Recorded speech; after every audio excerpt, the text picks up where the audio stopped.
But there are all sorts of other kinds of unusual suspects that we should be listening to in international development. So this is a picture from the movie The Usual Suspects. But I like to refer to these folks as the unusual suspects. And who am I talking about? Businesses, example, businesses and security. So you might think, well, this is boring, we've been doing this for a long time. We've been talking about it for a long time, but I don't know if we've actually been doing it. I was at a DFID conference, one of their big annual showcase conferences, a month ago, and there were about 150 people there, and 10 were from the private sector. I don't think that's crazy. I think development can't happen without businesses, whether it's small local scale businesses or large businesses. The resource flows are too big to ignore. We can't just say all business is bad or all business is good. We've got to somehow figure out a way of navigating that terrain in a way that minimizes the risks, helps us govern, regulate and hold to account these large resource flows from the private sector and the business sector. And I'd really be interested to hear and to learn from you about your thoughts on how practical that is and what your experiences have been. The security sector as well. If we get a Conservative government in the United Kingdom on May the 7th, this is going to the conflation of defence, diplomacy and development is going to be very real for us very quickly, and it would be interesting to see if that has any knock-on effects within the European Union or not. But again, it's the same for business. We know that in conflict situations and post-conflict situations, a lot of the work that's done by security forces actually maps out the kinds of development pathways that can be followed.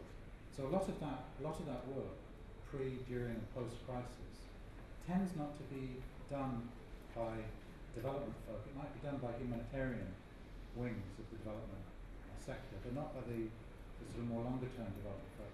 And yet, a lot of the actions taken by those security forces, whether national or international, I think define, curtail, help map out what's feasible and what's not.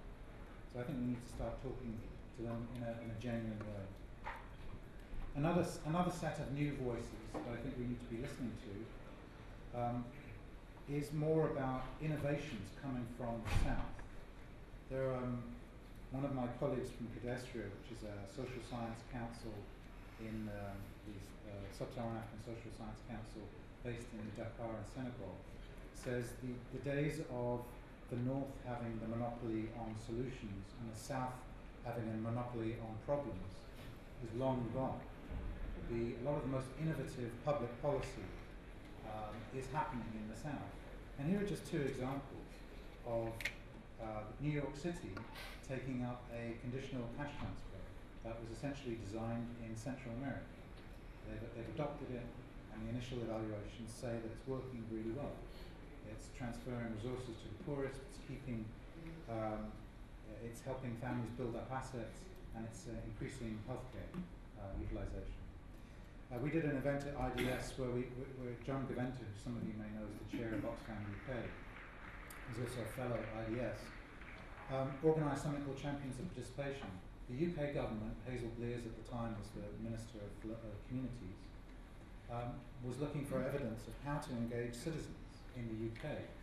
And John organised a group of his partners, civil society organisations from India, Brazil, South Africa, the Philippines, to come to the UK and travel around the UK and share with UK counterparts these fantastic innovations about how to engage citizens in the process of governance. And the final set of new voices that I think is really important to listen to is the set that is the one we talk about the most, but again I don't think we really listen to them, and it's the people we're supposed to be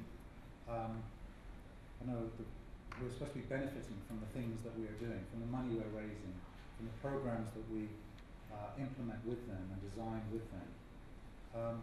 We talk a lot about it, but in reality I think no one's job is really dependent upon talking to them. no one's going to lose their job if we don't ask users of a health clinic how the health clinic is working. No one's going to lose their job if an NGO working in the agricultural sector fails to ask farmers whether these interventions are actually doing anything, and whether they're in fact the right interventions, and whether the way we are measuring success is the way they would measure success. I think we have an amazing ability to sort of brush off failure, and one way of really engaging, empowering, and holding ourselves to account would be to ask farmers, healthcare users, school teachers, school children, what do they think of the kinds of interventions that we are involved in developing and designing and implementing? And you know, you may be thinking, is this practical? Again, from my world, the research world, there's lots of fantastic evidence to say this does really work. Here's just one example from, you know, you said I was an economist, Sarah. I would die to get something published. Not quite die, I'd be very happy to get something published in this journal, the Quarterly Journal of Economics. It's probably the top-rated economics journal out there. And it reported on a case study. It wasn't a case study; it was a pilot in Uganda. They did a randomized control of community-based monitoring of public primary health care. That was the only thing that was different between the two sets of interventions. One was monitored by the community, one was monitored by the implementers. Citizen report cards reduced child mortality by 33%. Oh, that's an extraordinary result. The study documents large increases in utilization of and improved health outcomes. The cost per child death averted was $300, well below the average for this type of intervention. How do we work together? I don't know about you, but I feel like I kind of meet the same people and talk to the same people all the time, even though I try very hard not to. And I feel like I'm always talking to people who are self-defined as development people. Now, I don't know many of you here today, but I think many of you would define yourselves as development folks. And I think that's really hard to break out of, but I think we really have to do it. We have to break out of our bubble.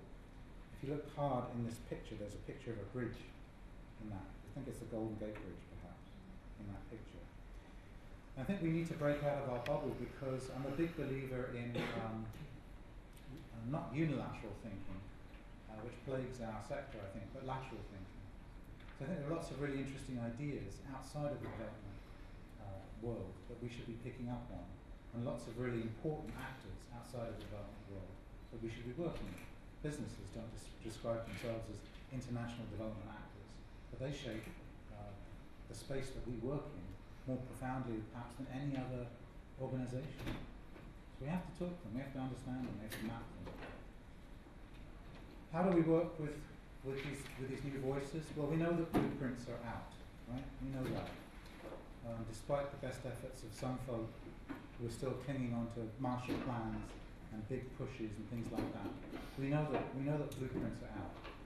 We also know kind of a lot of the good ingredients for development, for success in international development and local development, community development. We know what those ingredients are, and there are many more than 20. I'm going to push this analogy way beyond where you should push it, I'm afraid. So let me keep going. Bear with me. When I was doing this work on nutrition last year, you talk to ministers and local leaders, and they say, "Oh God, it's not someone else talking about undernutrition in India." And you know, I was working with a whole range of Indian partners, so it wasn't just me coming from the UK sort of saying this is what you should be doing. We didn't say that anyway. But this was sort of a preemptive strike from these ministers and chief bureaucrats. They said, don't do this. What everyone does is come into our office and give us a list of 30